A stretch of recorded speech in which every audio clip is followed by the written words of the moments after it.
Hello, this is Grinstar, and today I am going to show off something that me and a friend was arguing about. Basically, can you use a filter to change pitch?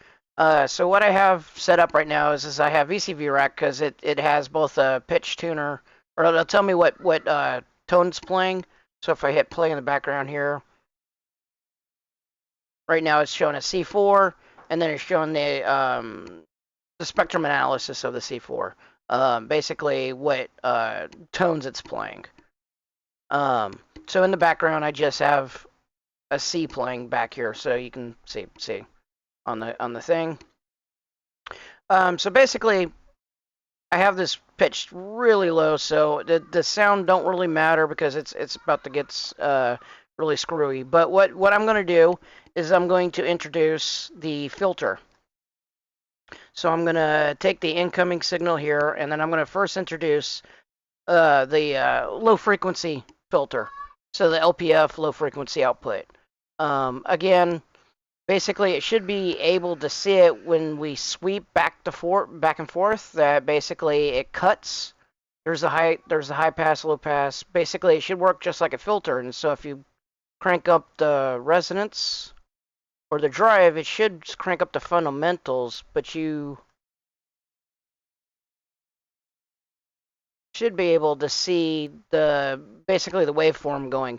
But right now, the reason I wanted to show this is because basically me and a friend got in an argument about being able to change the pitch. Now, as I know,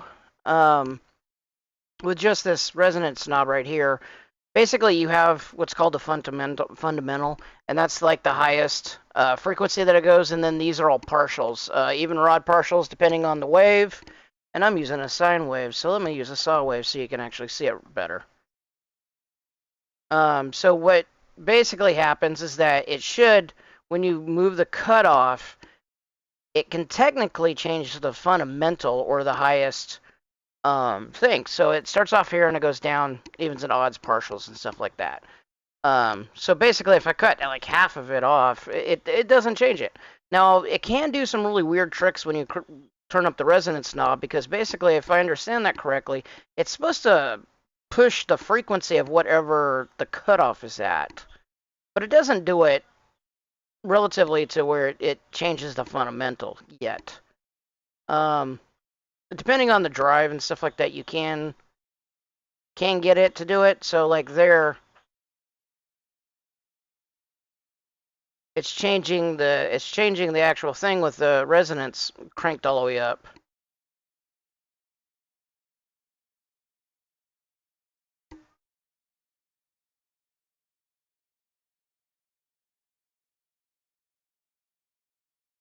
So basically, the fundamental's changing. Now, if I were to turn this up, it'd probably be really high pitched.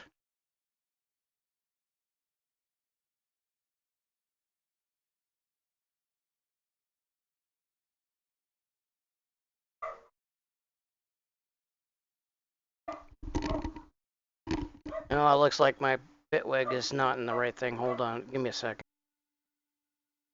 Okay, so back.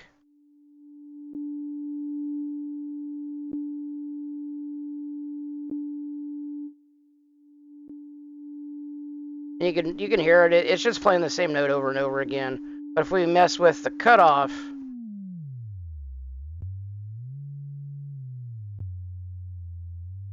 notice how the pitch actually changes.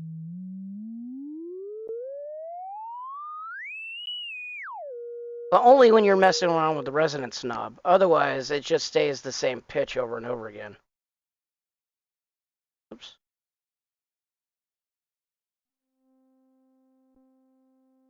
So it should be just the C4. So no matter where you do it on this one, it cuts it, because basically it's supposed to be cutting off the partials, but this one kind of raises the frequency that it boosts and therefore changes the fundamental. But you don't see the other partials going on. It just kind of focuses. But as you can tell, the pitch changes on here. So what you could do is you could probably do a couple of keyboard tricks and change the cutoff frequency here.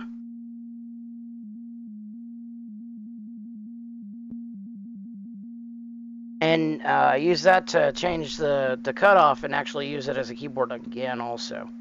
Kind of weird.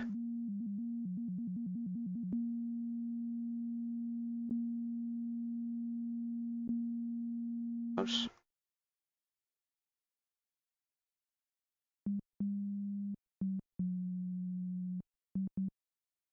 If I turn off this.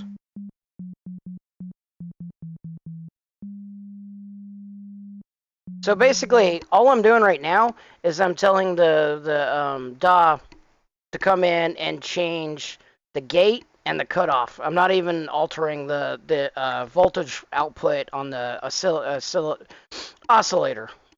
I'll get to it. And that's kind of cool.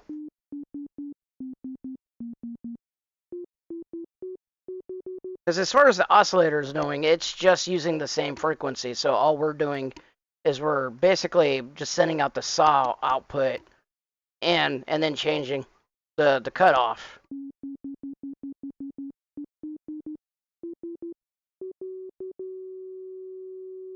And as you can see in the tuner, it's changing the pitch.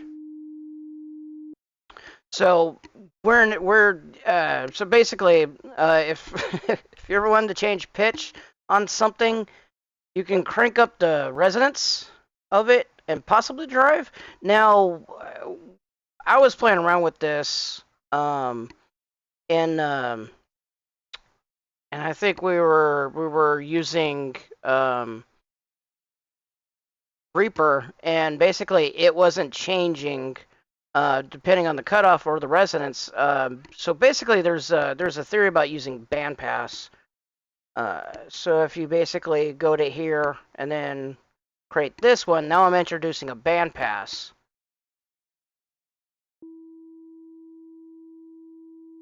So that's E4. So if I change the cutoff, actually let me go back to playing my C again. So that's a C, got changed to a B.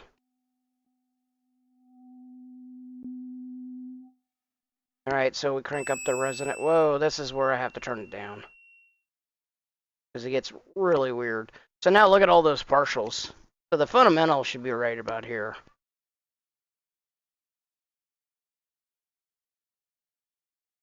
Look at it dance. Just by changing the cutoff. And it produced some really weird frequencies. So basically, this is a bit too high for any level of hearing. So basically what you can do is you could probably do another cutoff or do some other part post-processing and get probably a unique sound off of this.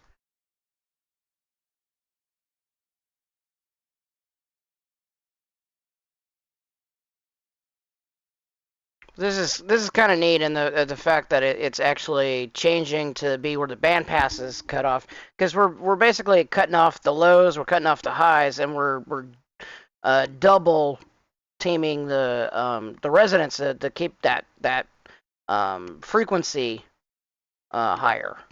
So when I turn it down, it drops. It drops in the low and it drops in the high. So there's the low. So if I keep it up to high and then bring this one up, it changes the frequencies that are going, and it's probably something fierce coming out. Yeah, really high.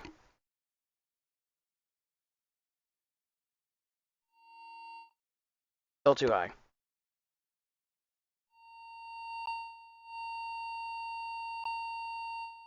So, at any rate, it's kind of cool. I don't know what you would use it for, other than basically some type of pitch shifting theory of how to bandpass, because that's basically what this is. Bandpass the notes and get it to do different frequencies to try to shift the fundamental.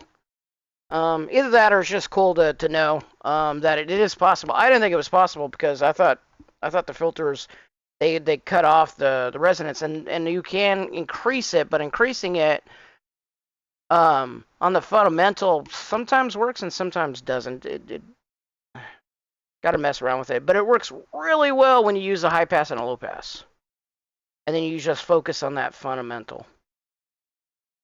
But of course, it's not going to work unless you change around the resonance of it. So it's kind of cool. You probably want to play with it and probably other Sonic capabilities. You should be able to sort of replicate this in Bitwig and Ableton and all those other DAWs. It's just basically I wanted to use VCV Rack because it had a spectralizer and basically this right here that'll let me know what key's playing. So anyway, thought it was cool. Thought I'd do a video on it, and thanks, and I will catch you later.